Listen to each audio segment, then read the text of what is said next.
नमस्कार दोस्तों, मैं संदीप कुमार कौशिक आप सभी का आपके अपने कार्यक्रम एस्ट्रोनॉमोलॉजी 456 में हार्दिक स्वागत करता हूं। दोस्तों, आज हम बात करने जा रहे हैं कर्क राशि दिसंबर 2024 में आप लोगों के साथ क्या अच्छा होगा और किन क्षेत्रों में आप लोगों को सावधानियां बरतने की ज़रूरत पड़ेगी।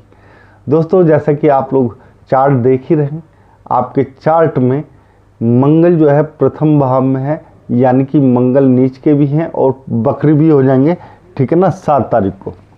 ठीक है, ये बात आप समझ लीजिए बहुत ही अच्छे तरीके से।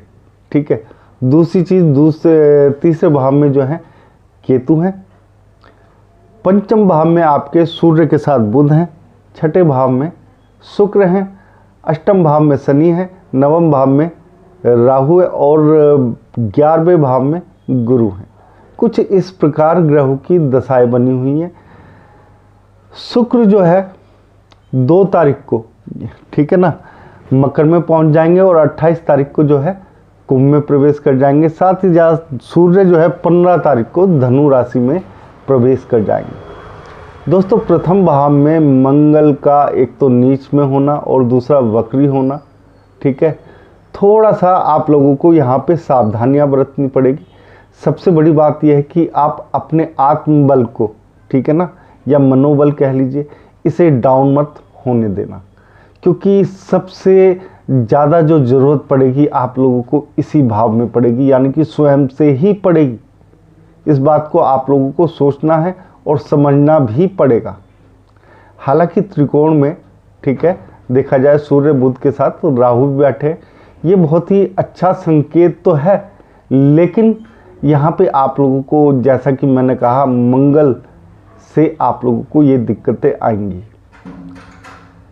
आप लोग हर काम में थोड़ा सा सोचेंगे समझेंगे, आत्मविश्वास जो है आपका डगमगाएगा। आप सोचेंगे कि ये काम करूं या ना करूं, मतलब कि जो विश्वास होता है किसी चीज़ को करने का, वो थोड़ा सा आपका डगमगाता हुआ दिखाई देगा।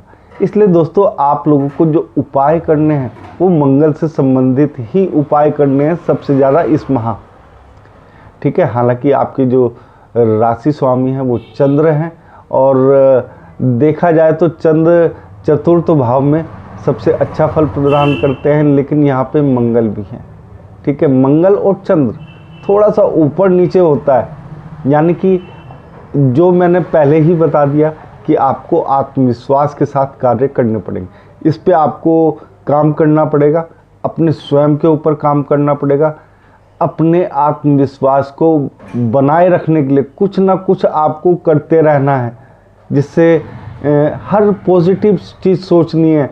करने से पहले कुछ भी चीज़ हो, पॉजिटिव ही रहना है, ना बाद में नेगेटिव होना है ना पहले नेगेटिव होना है। पॉजिटिव सोचोगे पॉजिटिव ही मिलेगा, यानी कि अच्छा सोचोगे अच्छा ही होगा।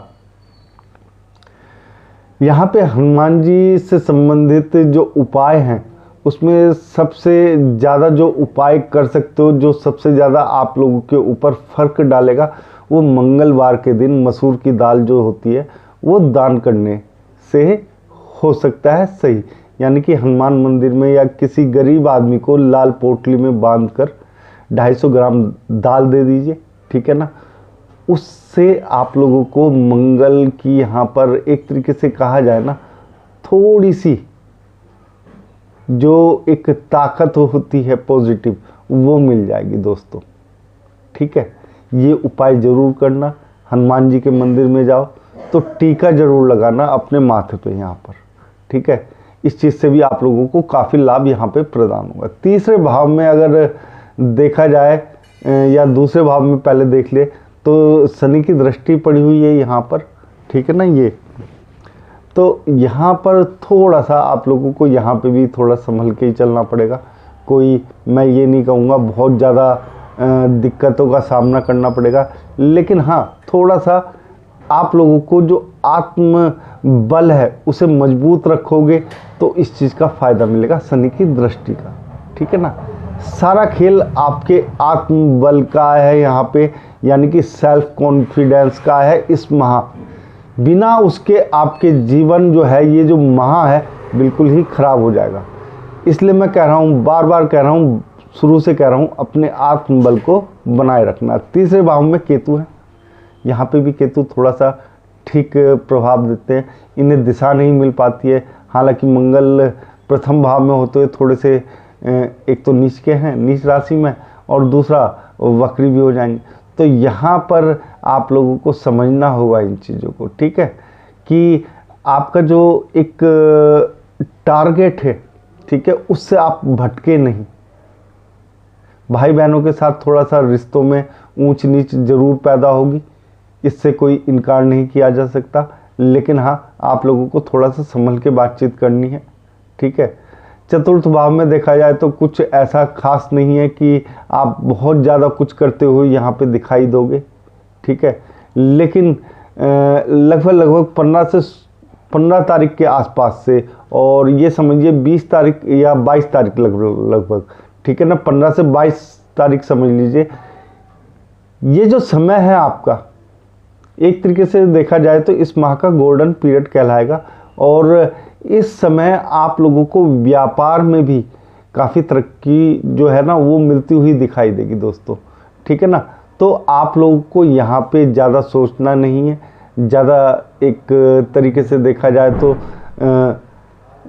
आदमी जो होता है ना, किसी ना किसी चीज़ के लिए उसके मन में इच्छाएं होती हैं, तो उन इच्छाओं को पूरा करने के लिए आप लोगों को ज़्यादा एक मेहनत जो होती है वो ज़रूर करनी पड़ेगी, लेकिन ऐसा नहीं है कि ना मिल पाए।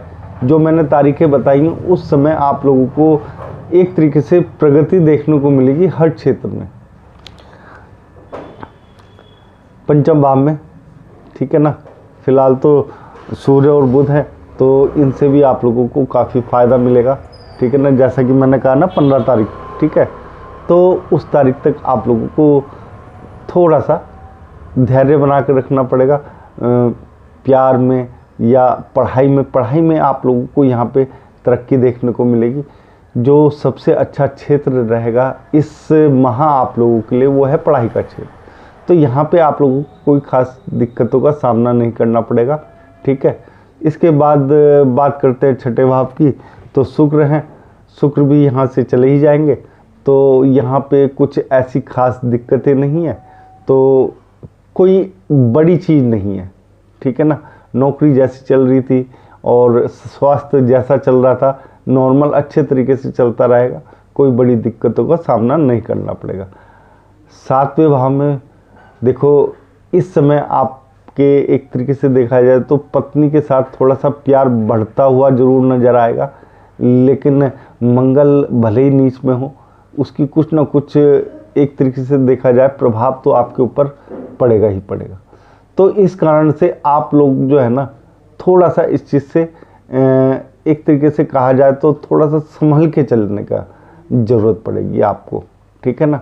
हालांकि मंगल की दृष्टि तो चतुर्थ भाव में भी है, ठीक है ना, पर मैंने जो उपाय बताए हैं उनको करोगे तभी फायदा है।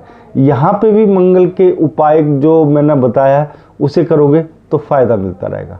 यानी कि एक तरीके से देखा जाए बिना मंगल के उपाय करे बिना आप लोग अगर ये सोचें कि इस माह सफलता मिल जाएगी या कुछ और हो जाएगा, तो दोस्तों वो मेरे को नहीं दिखाई दे रहा है, क्योंकि मंगल का प्रभाव यहाँ पे बहुत ज़्यादा है।